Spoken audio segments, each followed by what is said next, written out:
There we are. We're getting it together this morning. I know we're a little behind. Good morning. Good morning. Good morning. It is Tuesday, April 4th.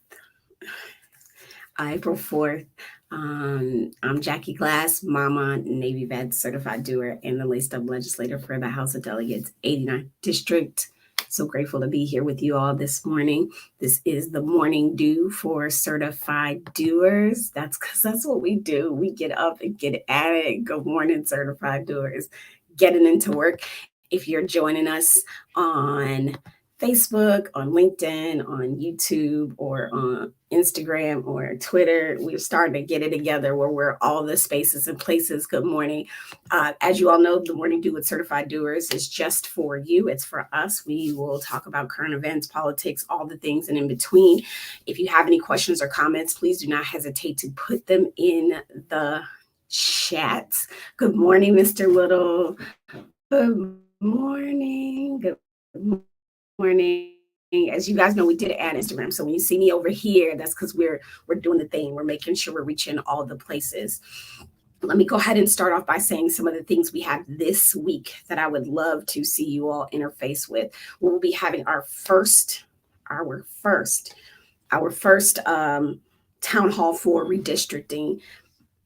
What we realized is that we were in the streets and everybody was like, I don't know what redistricting is. Where do I live? What district am I in? What is this about? Why you not my delegate no more? Like that was a lot. So what we determined that it was probably a good idea to do an education piece because as you know, our pillars are educate, advocate, celebrate, legislate, and we can't do that last one well without doing the first three brilliantly. And so education is always going to be a pillar of what we do.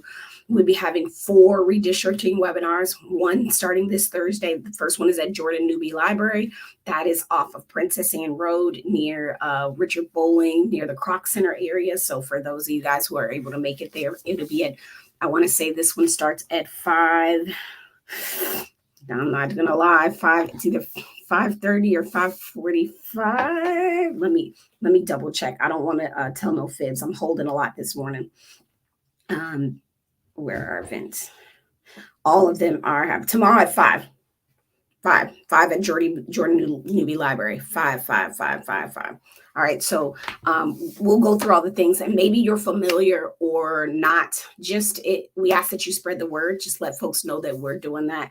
We'll have another one at Richard Tucker, 5 p.m. On Tuesday, April 18th. One more at Pretlow Library on Tuesday,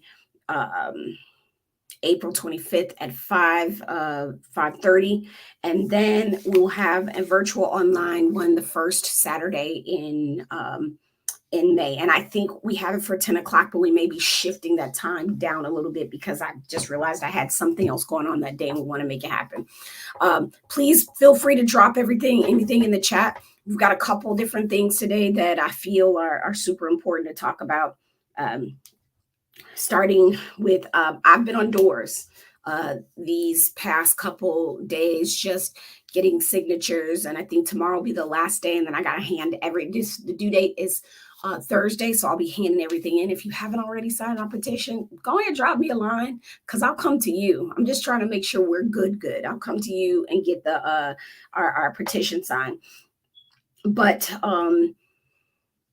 on the Doers, what I've been hearing a lot of are resources for seasoned citizens. A lot of resources. People are asking, not just resources for food. I've heard folks ask for resources for food, but then really a lot of home improvement sort of things that we've been getting asked for senior citizens. So if you know of any resources, grant projects, many of the grant projects that I'm aware of across the state have either dried up or the waiting list is so long that it may be a minute before some of the seniors get help. So if you or someone out there knows some resources that I might need to be holding in my hands for seasoned citizens, feel free to email me at the Del J Glass. And for those of you guys on Instagram, I know that you are not able to see this.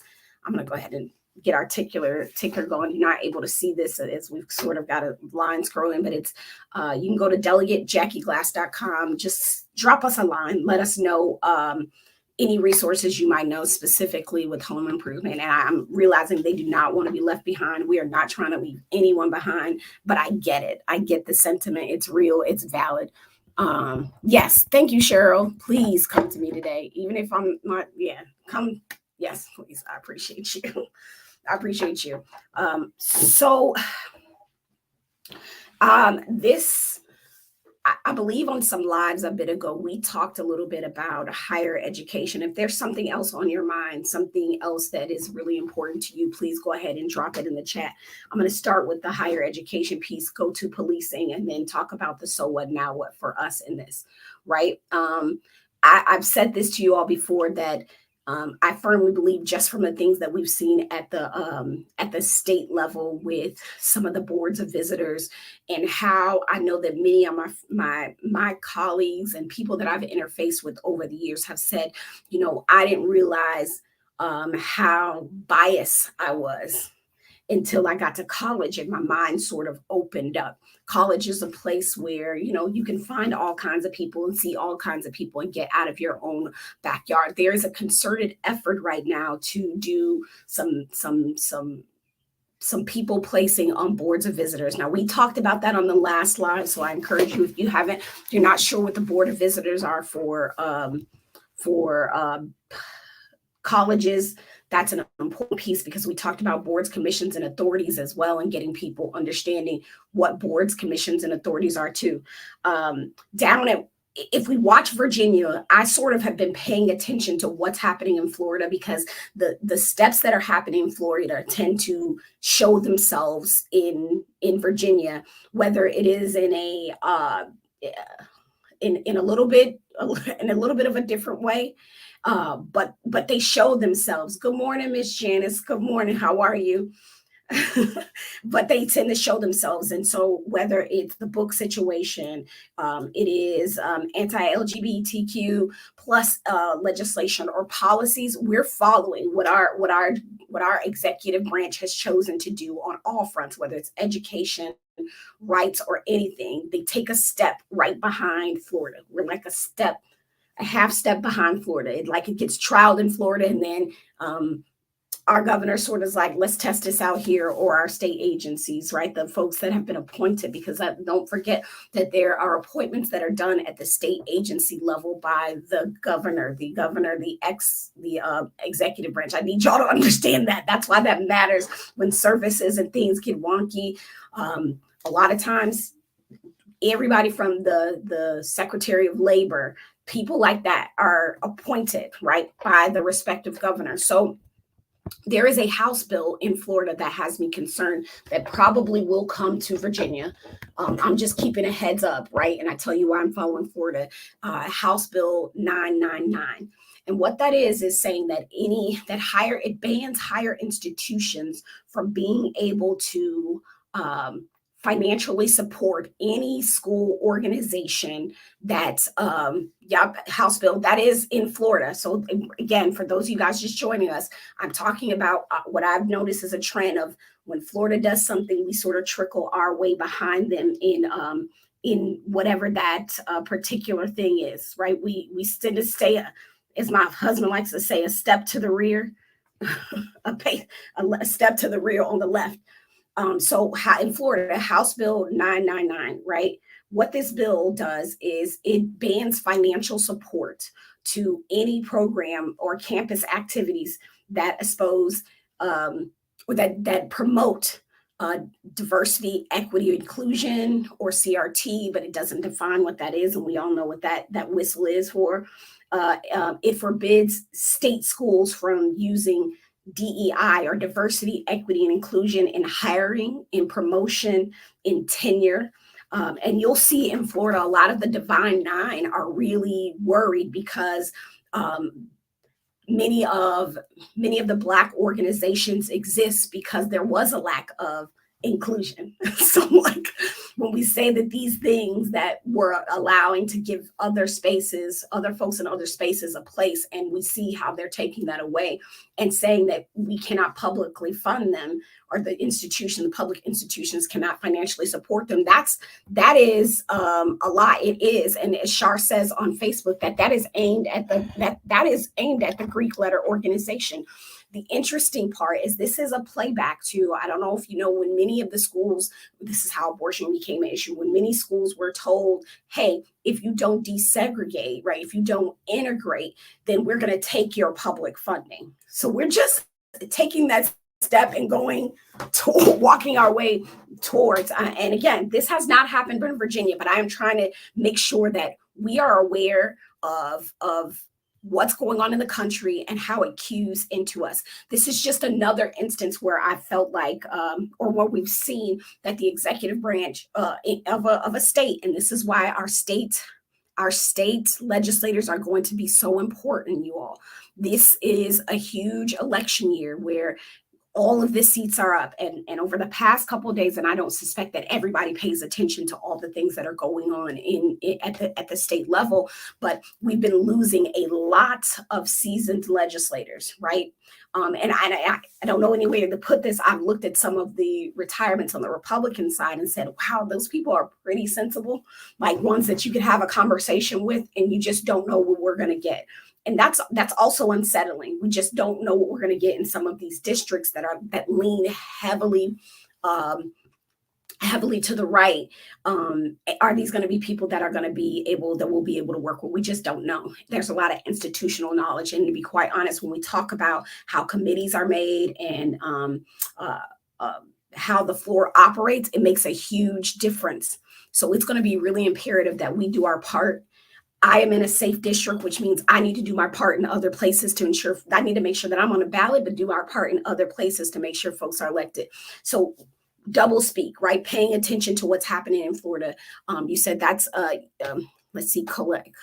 Shar, you already said that. Yep, that this is aimed at, and Miss Charlene, I'm going to get to your resource. I'm going to put your resource at the end, right? I'm going to put when I start talking about resources, so this is for those of you who are joining us for the first time, in about in about 8 minutes, if you have a resource or a community event or something that you want me to go ahead and put out there to the public, please don't hesitate to drop it in the comments. There are a couple different city events that I'll make sure that I plug out there and for you all too. So, Shar, you said they're losing political traction regarding all things equality and equity and equality. Yeah, there is some loss of traction, but that doesn't stop, because we know that we're in a situation where our executor, right, is working towards the next level. I do not knock people's ambition, but I do have to assess the things that they do to get where they want to be. And what has happened is our executor, our governor, has stayed just a pace behind Florida, and this is troubling. And on furthermore, when we talk about getting people to the polls, and folks have reached out about this is a whole thing. Good morning to you. I see peace to you too. Is what we've made a lot of strides towards getting people their restoration of rights, and it was close to being automatic. There have been a lot of legislators, senators, and delegates that have done so much work on this, and to just have the news where the governor decide, like, no, we're not gonna do that. Even Governor McDonnell did some, automatically return the rights of citizenship. So it's going to be, when we look over this next year, it's going to be imperative that we pay attention to the things that are controlled by the executive branch and not legislatively guided. So in a new form, and I'm making sure I read this right, in a new form under the current administration, they ask applicants, people that want that, if they've been convicted of a violent crime. So we're talking about, like, really saying that we're not a state of second chances, right? The automatic restoration says, hey, you did your part. We'll give you the opportunity to come back. It's tough. And we won't have a referendum on it as long as we have administration like this. So you all, this next election is going to be huge for us as we try to advance the Commonwealth.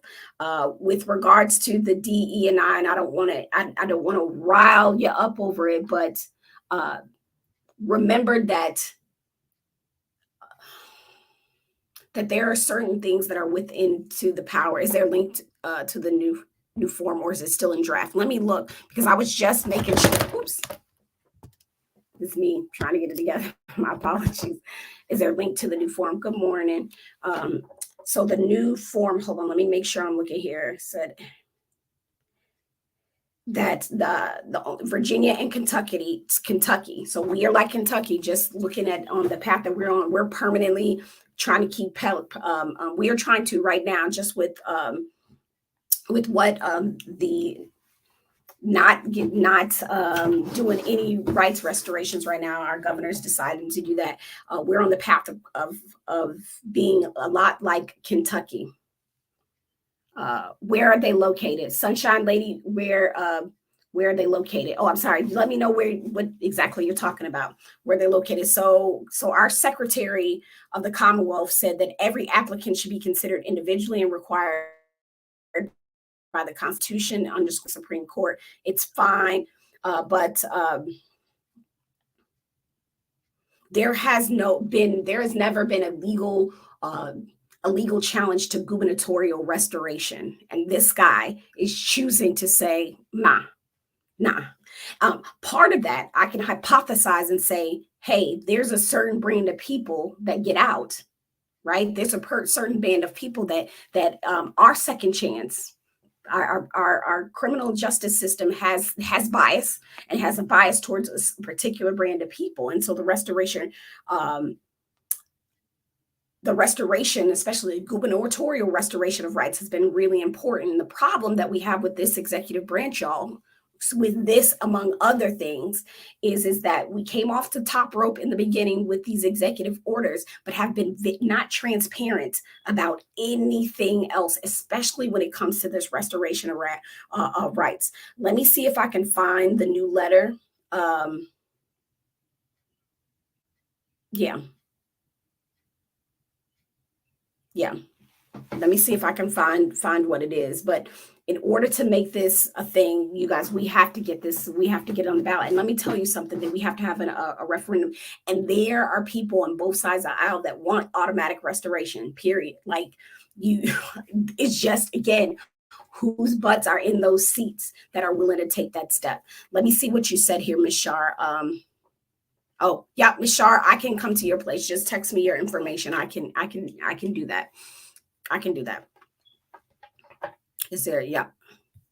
Or is it still in draft? And so what I learned this past legislative session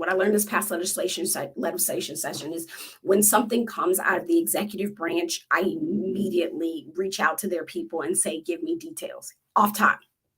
Immediately. I will call the governor's policy office off top and say, okay, I heard you said this. What's the plan?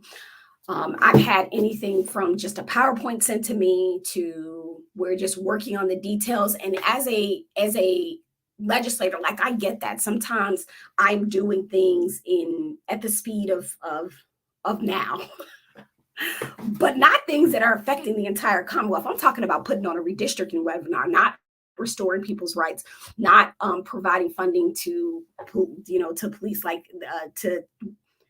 building out a bold blue line without the details, right? So we've always come from a place of, if you say it, then tell me how you're going to execute it. If you've executed, then tell me how. Tell me what the results of that execution have been, always. And I cannot tell you a time where we've gotten a lot of clarity. I can tell you times where they've thought about what we've said and said, or decided that might be a good idea, or have said, sorry, we got nothing, right? I have to remind them constantly. I don't want to see a press release. Anybody can read that. I don't want a PowerPoint because it does not give content. And please don't send me to a news article because I can get that. I need it from you all. There, this reminds me of an article. What I've seen, reminds me of an article that I read about some of the really far right folks in Congress that they're actually, I didn't read about it. Someone I know is in staff up there and said many of them, their staffing for policy is very small, but their staffing for marketing and media is very large. So you know what's important. It's not about what we're doing, it's about all the things that we're messaging. And know that that's a thing, right? We're in a society where we're trying to exchange information very quickly. So being able to just tell a story, even if it's a bull script, like being able to just get that out there and make that's the game we're fighting with. So there's a lot of nonsensicalness, and I definitely am concerned as we lose a lot of sensible sensible enough folks on the other side of the aisle in the General Assembly, and then we're losing a lot of folks that are running from the Senate or whatever across the board. The General Assembly, at least a third, at a minimum of a third of the General Assembly would be different, and that's going to make a difference on how the Commonwealth operates this next session. So y'all stand by, and be ready to get to the work. She said that's backwards. It is backwards, but that's how they operate. So we are 5 minutes till. I want to, if you got a community event or anything, please go ahead and drop it in the chat. If you have anything that you want us to share, as Vince says, details. Yes, like give me the details. He said on Instagram, Sunshine Lady says that's backwards, and I'm like, facts, right? That is backwards. Miss Charlene says, let's be real. If you keep a number of people, if you keep the number of restored people, then you keep the voting rolls down. And that's exact. Maybe I needed to have said that plainly. Facts, right? I just talked to a gentleman yesterday. He was in the car with another gentleman that was signing my petition. He's like, Jack, I got to get on it. I gotta get my rights, like I don't know how to do it. I don't like, that's a thing. Something that we've been working on at least that has been pulling also that has been, I've been sort of drawn to is people that are second chance employers. I think we need to, it's on my heart to establish a list of folks that are just second chance. Like I'm a second chance employer. Restaurants are always a great second chance space. Like what are these different places where we can already have it there? Because I get letters from people from prison saying, hey, this is what I have going on. I need you to check up on this. I get there are a lot of folks that's like, I'm just trying to get back at it. I'm just trying to get right. So yes, if you keep those numbers low, then you keep people from voting. And typically because of the way our criminal justice system is set up, this is low income folks. This is predominantly people of color, specifically Black folks, right? Like these are folks that you don't necessarily want voting because we know how they vote. But also, can I say this to you all without fear of judgment or anything, y'all, we have to do better too. I know how we necessarily vote, but you got to hold your party, me, people like us, accountable as well, right? Do the things to make sure that we got the folks to get the things going, but don't expect more from us. This is a part-time job with full-time problems. Blessed to do it, would do it all day long. Don't plan on doing it forever, but there's a level of I don't get a pass just because I'm a Democrat, right? Like that's not, we can't do that. I shouldn't get a pass just because I'm Black, right? Like we've got to do better at holding and accountability. And I'm really processing what does that look like to tell you, what does that mean, accountability, right? Like find your thing that is important to you, whether it's the environment, restoration of rights, jobs, education. Find that niche thing that is really important to you and get at our next about taking that next step, right? Don't just say, well, she a Democrat and she Black, she for us, she for the people. Like, no. I could talk a good game and not back it up, right? Easy. And so like, I want us to want more for ourselves from our elected officials. This is a constitutional democratic republic by which we select people to go and represent us. And as that, we should ensure that the people representing us are not just there in body, but there in work ethic. All right. So let me see. What do I have? Losing political traction. Got that. I'm looking. Okay. So I'm going through. If you have anything that you want me to share, like community events, I'm about to run through this because I'm over time almost. So on Facebook, Miss Charlene, she says, if you know anybody, a senior graduated from high school and is a former Head Start student, please have them apply for a $1,000 grant scholarship. Apply at Head Start VA. The name of the scholarship fund is Virginia Head Start Alumni High School Senior. Thank you for that. That's beautiful. My first baby wasn't my own baby. I took custody of my niece, and when I was in San Diego, got her into Head Start. I loved Head Start. First of all, I wasn't making no money, so thank you for Head Start for ensuring that I had childcare. Secondly, she had a Korean teacher that was teaching her Korean. I just remember it just being this lovely space of just pouring into our little citizens. For those of us who didn't necessarily have the funds, it was really expensive. I was on WIC and everything while I was in the military, because I just wasn't making enough. So thank you for that. Thank you for sharing that. What else do we have here? Grand Rising, Chioma. Beautiful. Good morning. Good morning, Skinny Hendrix. Skinny Hendrix. Good morning from the Capitol. I just said it and it hit me. Good morning. Good morning. So you said, hold up. There'll be more once AI kicks in. Oh, yeah. There's a lot of stuff happening with AI. I don't even want to dig into that right now, but I'm going to tell you that's a big effing deal. There's a lot going on. Lastly, on the since I don't have any community events and stuff, we are expected to find out who our police chief is here in the city of Norfolk here pretty soon. Oh, go ahead and send Lady Sunshine. You said, am I linked in with Virginia Care Community? I am not. Please link me in. Please tap me in. I'm not. I would appreciate it so much. We should be getting our police chief soon. There were 3 options out there. So ABC, candidate ABC, we're expected to find out who was selected. Was it candidate A? Was it candidate B? Was it candidate C?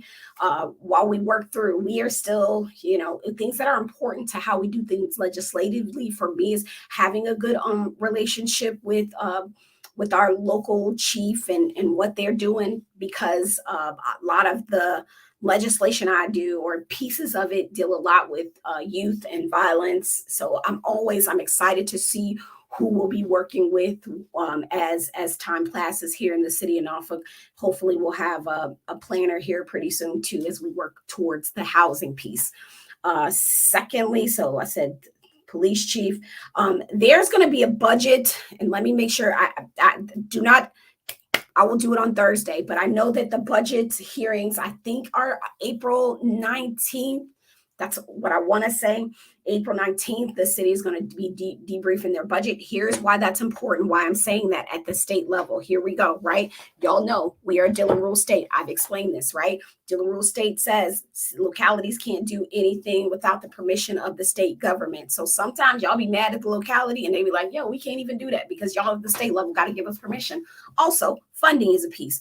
So something that's been really important is making sure that there is funding. So I'm going to be looking at what the city's priorities are in their budget to sort of start aligning my values. I know a big deal is they have the project with the Army Corps of Engineers building the seawall, all the different things that are being built up with this flood resiliency, coastal resiliency project.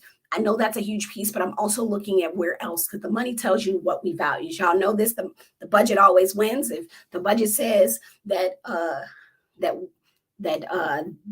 your job can work you 48 hours without a break, but the law says it's wrong, the budget wins, okay? So the budget is super important. Getting in touch with your local budget is really important. A lot of that stuff is already cooked, and we'll talk about why budgets are important as we get later on in the year, but I need y'all to make sure that y'all are doing the thing with the thing. Also, if you believe, 4 minutes over, Let's get it. Oh, we are still working. The Norfolk Tree Sponge Project, the care economy stuff, like we're getting at it, y'all. As my friend Kezia Hendricks said to me, no money, no mission. All right, no money, no mission. And I am in a safe district where people are less likely to donate to us because they like, you're going to win. You don't need no money. You good. We got stuff. We're doing stuff. So if you can, go to delegatejackieglass.com, take the time to donate. Thank you so much, Ms. Shar, for already donating to us. Like, I can tell you what, there's actually for a lot of projects, there's actually a price listing of all the things that we're paying for, right? When it comes to this civic project, we tell you, I'm trying to be as transparent about what we're doing with our money and who we getting it from, right? Money don't do not, it funds our mission. You don't get no special privileges from us or anything, but it funds the mission and you always have access to me. You don't need to donate to have access, okay? I learned that from a really smart political person. Like, people, you need to remind people, you always have access. You ain't just because you give don't mean you get special access. All I'm saying is I'm here for it. We've got stuff, no money, no mission. We are on a mission and we need your help. Every tiny little bit counts. And trying to think what else. I think that's it. I do. So today I will be in Richmond. I'm on the Virginia Geolocation Information Networking Committee because as a delegate, as state elected, we get put on these special committees. That's the committee I got. We're talking about the 911 system, how it's being updated because it was built for landlines and now we're like got cell phones. So it's got to be updated so that it can transfer calls better and all that good stuff. So I'll be in Richmond for that. And I hope to see you guys on Thursday on tomorrow. Or tonight. I'm tripping at our first redistricting. Woo! Get me Wednesday. We'll see you at our first redistricting town hall. Look at me, beat me up. So tomorrow at 5 at Jordan Newby Library, we'll talk about the redistricting. We'll go through the so what, the now what, and all the things. Until then, I thank you all for taking the time to come at us. We will see you on Tuesday, same place, same time. Bring your questions, bring your asks, bring all the things. Grateful to have you here. All right. Be well, certified doers. Get at it today. Take care.